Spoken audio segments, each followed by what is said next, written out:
इधर देखो जरा, आज जो हम टॉपिक पढ़ने जा रहे हैं बेटा, उस टॉपिक का नेम है मॉलिक्यूलरिटी और ऑर्डर ऑफ रिएक्शन।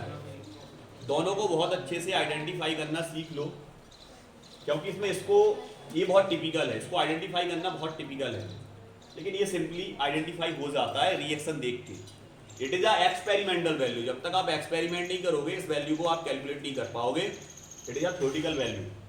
ये आप थ्योरेटिकल वैल्यू है, तुरंत कैलकुलेट हो जाती है, रिएक्शन देख के पता चल जाता है। बात सबसे पहले हम करते हैं मॉलिक्यूलरिटी की, क्योंकि सिंपल है। तो मॉलिक्यूलरिटी की अगर हम बात करें तो मॉलिक्यूलरिटी में किसी भी रिएक्शंस को देख के ये आइडेंटिफिकेशन करना पड़ता है कि कितने मॉलिक्यूल्स इन्वॉल्वेशन दे रहे हैं इन एनी रिएक्शन। किसी भी रिएक्शन में जितने मॉलिक्यूल्स इन्वॉल्वेशन देते हैं वो उसकी मॉलिक्यूलरिटी कहलाती है। जैसे हम बात करें इन 4 रिएक्शंस के लिए, अगर हम मॉलिक्यूलरिटी की बात करें इनकी मॉलिक्यूलरिटी क्या होगी, तो हम यहाँ लिख दे रहे हैं 1 2 3 4। इसको इजीली कैलकुलेट कर लोगे आप। सर इसमें N2O5 का एक मॉलिक्यूल इन्वॉल्वेशन दे रहा है। देखो N2O5 का एक मॉलिक्यूल है, तो इसका मॉलिक्यूलरिटी का वैल्यू होगा 1। इसमें भी एक ही मॉलिक्यूल इन्वॉल्वेशन दे रहा, इसकी भी मॉलिक्यूलरिटी 1। इसके बाद बात अगर हम करें NH3 की, तो इसमें 2 मॉलिक्यूल है, NH3 के 2 मॉलिक्यूल इन्वॉल्वेशन दे रहा है, इसलिए इसकी मॉलिक्यूलरिटी 2। इसमें कैसे निकालोगे? इस तरह की रिएक्शंस में आपको ये देखना पड़ता है ए के कितने मॉलिक्यूल्स हैं और बी के कितने मॉलिक्यूल्स हैं, दोनों को ऐड कर देते हैं तो मॉलिक्यूलरिटी निकल आती है। तो इसमें आ जाएगी A plus B. Molecularity simple निकाल सकते हैं। लेकिन अब बात आती है किसकी? जब तक आपको रेट लॉ नहीं पता है तब तक आप उसका ऑर्डर ऑफ रिएक्शन नहीं निकाल सकते। तो जो ऑर्डर ऑफ रिएक्शन निकलता है वो रेट लॉ से निकलता है। इसकी देखो मॉलिक्यूलरिटी 1 है, यहां पर रेट क्या कह रहा कि reaction rate is depend on the concentration of reactant. Concentration of reactant कितना है यहाँ 1, तो यहां पर ऑर्डर ऑफ रिएक्शन 1 होगा। जो कंसंट्रेशन पे जो पावर लगा है ना, इससे निकलता है ऑर्डर ऑफ रिएक्शन। तो इसका ऑर्डर ऑफ रिएक्शन कितना आएगा? फर्स्ट रिएक्शन के लिए 1, सेकंड के लिए यही कैलकुलेट करके डायरेक्ट लिखोगे 3/2 आएगा इसके लिए, इसके लिए 0 और इसके लिए दोनों को ऐड करोगे, क्योंकि ये वही वाली इक्वेशन आ गई A प्लस बी। पावर में क्या लगा? 0.5 0.5, तो यहां करोगे 0.5 प्लस 0.5 इक्वल 1। ये इनकी ऑर्डर ऑफ रिएक्शंस हैं, ऑर्डर ऑफ रिएक्शन है, और ये इनकी मॉलिक्यूलरिटी। मॉलिक्यूलरिटी इजीली कैलकुलेट हो जाती है, ये कैलकुलेट नहीं होती। अब कुछ चीजों के बारे में थोड़ा सा, वैसे इनको याद ही करना पड़ता है। आप YouTube पे भी कोई भी वीडियो देखोगे उस पर यही बताएगा कि इनको याद ही करना पड़ता है, लेकिन हम निकाल के कुछ बता दे रहे हैं, कुछ चीजें जिससे इजीली आपको कुछ कैलकुलेट करना आ जाए। ठीक है, तो अब आप जो आगे का पार्ट समझोगे उसको बहुत अच्छे से समझना। ये अलग अलग आता क्यों है? इसका 1 है सर, यहाँ 1, ये 3/2 आ गया सर, ये 2 का 0 ही रह गया, ये A प्लस भी हमें पता नहीं था, ये 1 कैसे निकल के आ गया समझ में? जितनी चीजें होंगी उतनी कोशिश करेंगे आपको समझ में आ जाए। तो अब जो हम समझा रहे हैं ये तो आपको आ गया है, इतना तो समझ में। मॉलिक्यूलरिटी क्या होती है? सीधा सीधा नंबर ऑफ मॉलिक्यूल्स कितने इन्वॉल्वेशन दे रहे हैं किसी भी रिएक्शंस में, वो उसकी मॉलिक्यूलरिटी कहलाती है। लेकिन किसका कंसंट्रेशन चेंज हो रहा हो सकता है यहाँ 5 मॉलिक्यूल हो, लेकिन कंसंट्रेशन केवल 3 का चेंज हो रहा इन रिएक्शन। आ गया समझ में? रिएक्शन में केवल 3 का ही कंसंट्रेशन चेंज हो रहा है, 2 का कंसंट्रेशन चेंज नहीं हो रहा, तो उसका ऑर्डर ऑफ रिएक्शन 3 होगा, ना कि 5। इन्वॉल्वेशन तो 5 दे रहे हैं, 5 मॉलिक्यूल इन्वॉल्वेशन दे रहे हैं किसी भी रिएक्शन में, लेकिन कंसंट्रेशन चेंज कितने का हो रहा, प्रोडक्ट कितने बना रहे हैं? केवल 3। तो उसका ऑर्डर ऑफ रिएक्शन किस पर डिपेंड करेगा? जो चेंज हुआ, जिनका कंसंट्रेशन चेंज हुआ। तो कंसंट्रेशन की जो पावर होती है वो ऑर्डर ऑफ रिएक्शन। क्लियर? अब हम एक एक करके रिएक्शंस को लिखेंगे। यहां सबसे पहले हम फर्स्ट 0 ऑर्डर को उठाते हैं।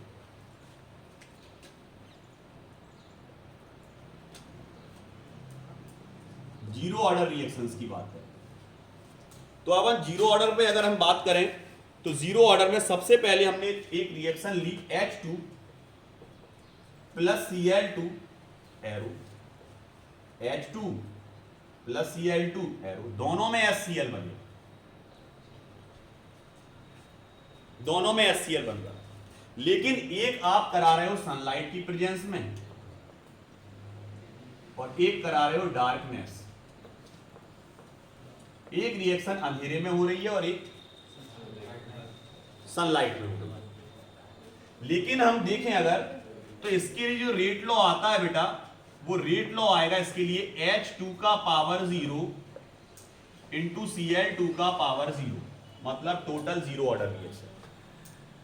यहां पर आप कंसंट्रेशन अगर H2 का बढ़ा दें तो HCl का बनना या ना बनना उस पर कोई फर्क नहीं पड़ता।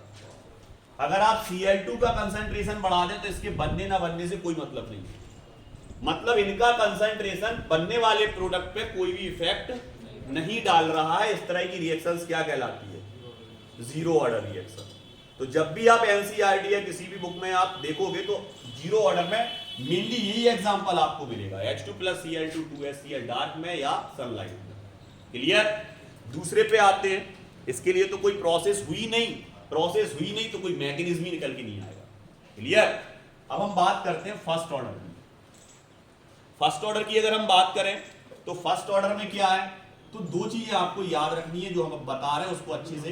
किसी भी ऑर्डर ऑफ रिएक्शन या रेट लॉ किस पे डिपेंड करता है? हमेशा स्लो रिएक्शन पे। तो रेट लॉ जो निकाला जाता है वो स्लो रिएक्शन से निकाला जाता है।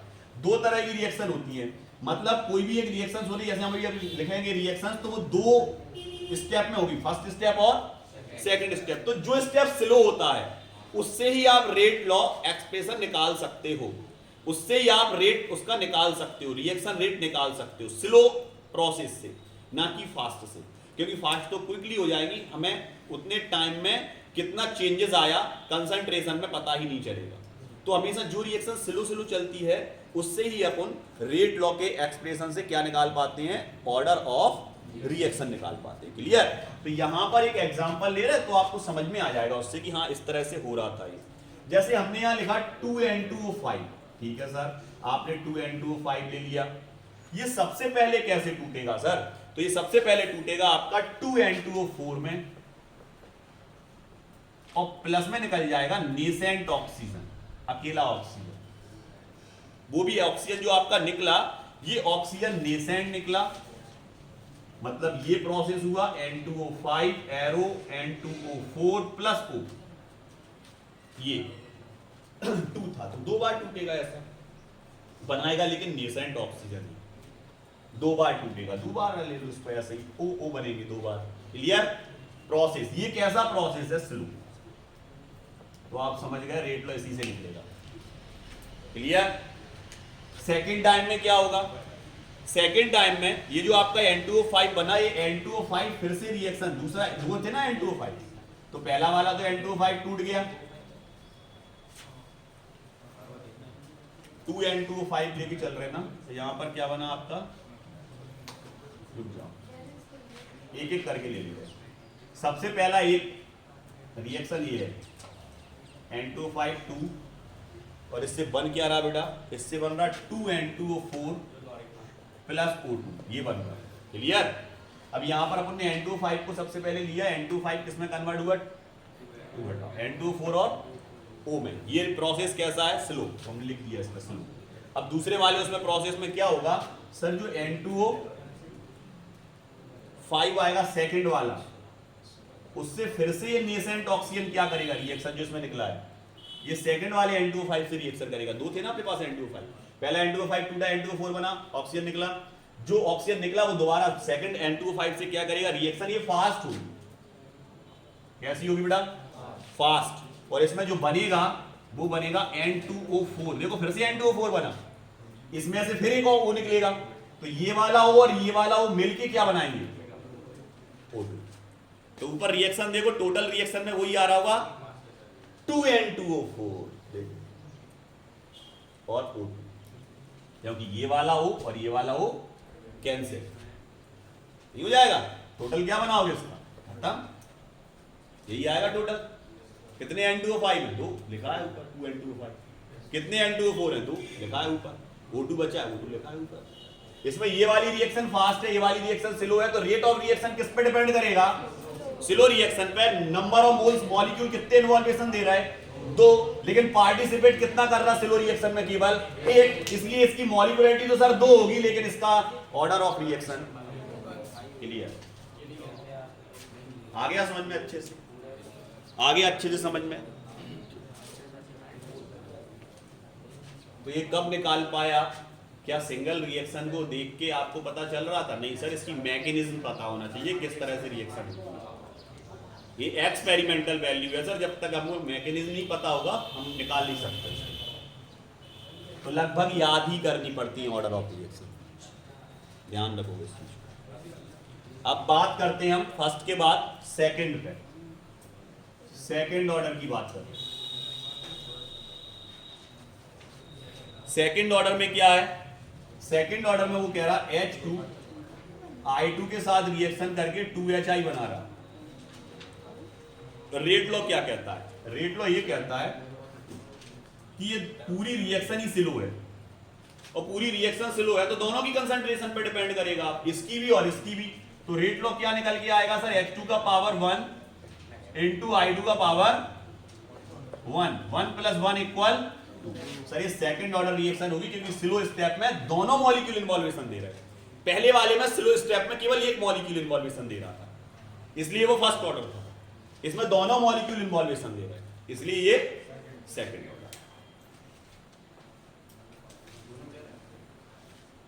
H2 भी दे रहा और I2 भी दे रहा, स्लो प्रोसेस में दोनों तो इन्वॉल्वेशन दे रहे हैं अपना। अगर हम ये कह देते कि H2 ऐसा टूट रहा H + H में और ये स्लो है, I2 फास्ट है, तो केवल एक ही आता।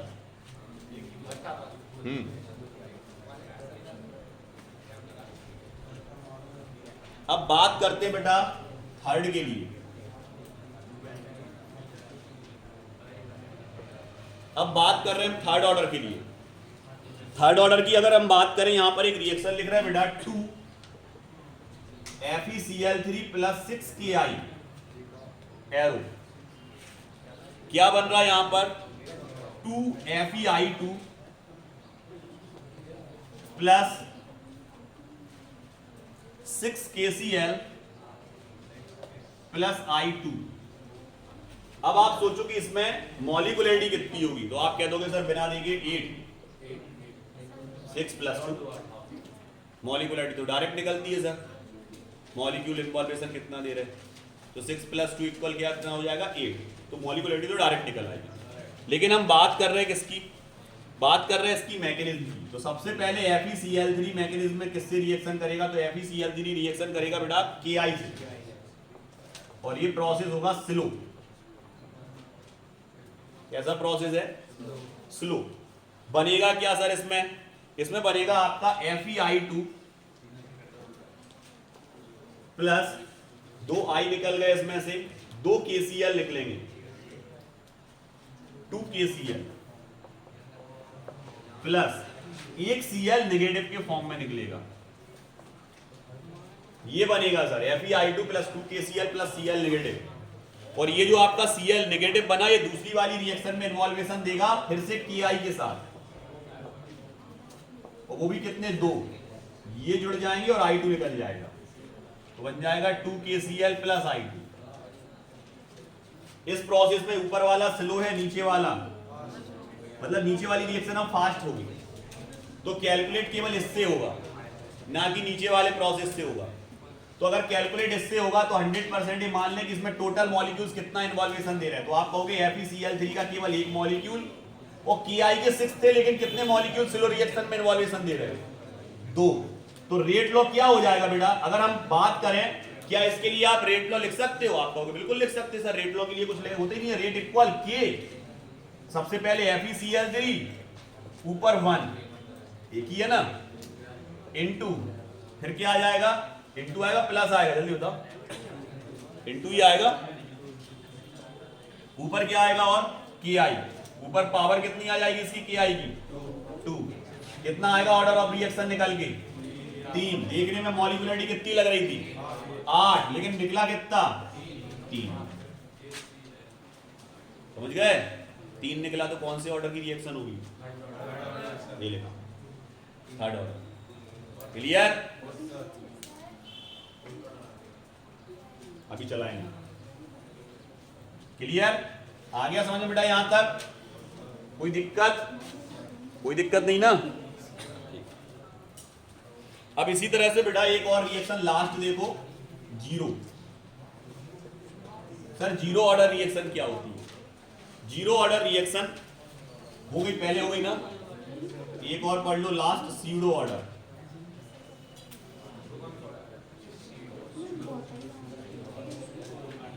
सीडो ऑर्डर रिएक्शन वो होती है बेटा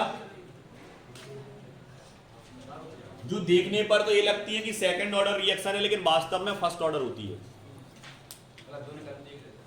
दो मॉलिक्यूल इन्वॉल्वेशन देते हैं, लेकिन कंसंट्रेशन केवल एक का चेंज होता है, दूसरे का कंसंट्रेशन चेंज होता है, लेकिन वो रिएक्शन रेट पे इफेक्ट नहीं डालता। कंसंट्रेशन दोनों का बदल रहा तो होना तो सेकंड ऑर्डर चाहिए ना, कंसंट्रेशन दोनों का बदल रहा तो सेकंड ऑर्डर रिएक्शन होना चाहिए, लेकिन कंसंट्रेशन रिएक्शन रेट पे इफेक्ट नहीं डालेगा। आ गया समझ में? एक ही मॉलिक्यूल का रिएक्शन रेट पे कंसंट्रेशन इफेक्ट डालेगा, इसलिए वो देखने पर तो सेकंड ऑर्डर लगता है, लेकिन होता फर्स्ट ऑर्डर है। इस तरह की रिएक्शन क्या कहलाती हैं आपकी? Pseudo order reaction.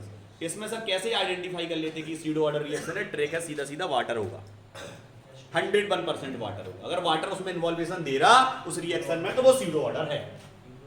एक रिएक्शन लिख के बताना सर, CH3COO2H5 प्लस H2, देखो वाटर आ गया, तो ये क्या बनेगा? तो ये बनेगा CH3COOH प्लस C2H5OH। आपको ये लग रहा दोनों इन्वॉल्वेशन दे रहा है क्योंकि प्रोडक्ट पे दोनों का यूज हो रहा बनते समय, लेकिन ये मैक्सिमम अमाउंट में होता है और ये मिनिमम अमाउंट में होता है। तो जो मैक्सिमम अमाउंट में होता है, अगर इसका कंसंट्रेशन थोड़ा सा चेंज भी होगा तो रिएक्शन रेट पे इफेक्ट नहीं पड़ेगा, लेकिन ये पूरा का पूरा इन्वॉल्वेशन देगा और बदल जाएगा। तो रिएक्शन रेट देखने पर तो आपको ये लगा कि ऑर्डर ऑफ रिएक्शन इसकी सेकंड है, लेकिन बट होती फर्स्ट है। क्लियर? इस तरह की रिएक्शंस आपकी क्या कहलाती हैं? Pseudo order reaction. Second example देखो जरा, एक हमने यहां लिया Br, गर्मी आपको ही नहीं लग रही बेटा, हमें भी लग रही, ठीक है। CH3 Br से रिएक्शन हो रही, H2O का इन्वॉल्वेशन हो रहा। H2 हमेशा दो चीजों में टूटता है बेटा, OH और H में। सबसे पहले क्या सर ऐसी डायरेक्ट रिएक्शन हो जाती? नहीं, सबसे पहले ये स्लो रिएक्शन। स्लो रिएक्शन में क्या होगा सर? स्लो रिएक्शन में ये होगा, Br हटेगा और इसमें पॉजिटिव चार्ज आएगा, ये C पे प्लस CH3 कार्ब कैटायन बनेगा और ब्रोमीन नेगेटिव के फॉर्म में निकल जाएगा। ये रिएक्शन स्लो है। सेकंड में क्या होगा सर? H2O टूटता है दो चीजों में, OH पे नेगेटिव और H पे पॉजिटिव। ये इसको क्या बोलते हैं sir? It is a nucleophile. Nucleophile क्यों बोले इसको? क्योंकि न्यूक्लियस से अट्रैक्ट होगा, क्योंकि न्यूक्लियस में कौन सा चार्ज होता है? पॉजिटिव, और इस पे कौन सा चार्ज है? जो न्यूक्लियोफाइल वो कहलाते हैं जो न्यूक्लियस से अट्रैक्ट हो। तो ये न्यूक्लियस से अट्रैक्ट होगा, तो न्यूक्लियस कहां है? ये है, कार्बन पे कौन सा चार्ज है? पॉजिटिव। तो यहां पर हम क्या लेंगे सेकंड रिएक्शन में? C प्लस CH3 प्लस इस पे कौन अटैक करेगा? जब आयंस की भी हमने बताया भी था, फास्ट रिएक्शन जब आपको पढ़ा रहे थे तो हमने बोला था कि फास्ट रिएक्शन आयंस के बीच होती है। तो यहां पर जो रिएक्शन होगी वो कैसी होगी बेटा? फास्ट होगी, और फास्ट होगी तो तेजी से इससे कौन जुड़ जाएगा? OH, और ये बनेगा टर्सरी एल्कोहल। ये टर्सरी एल्कोहल बना, और प्लस में जो इसका H पॉजिटिव था वो इस Br के साथ जुड़ के क्या बना लेगा? HBr। क्लियर? तो यहां पर अगर देखें तो ये वाली रिएक्शन फास्ट है जिसमें वाटर का इन्वॉल्वेशन है, जबकि ये वाली रिएक्शन स्लो है जिसमें केवल इसी मॉलिक्यूल का इन्वॉल्वेशन है। तो देखने पर ये कौन सी लग रही? Second order, but first order, pseudo order reaction. Clear? आ गया अच्छे समझ में?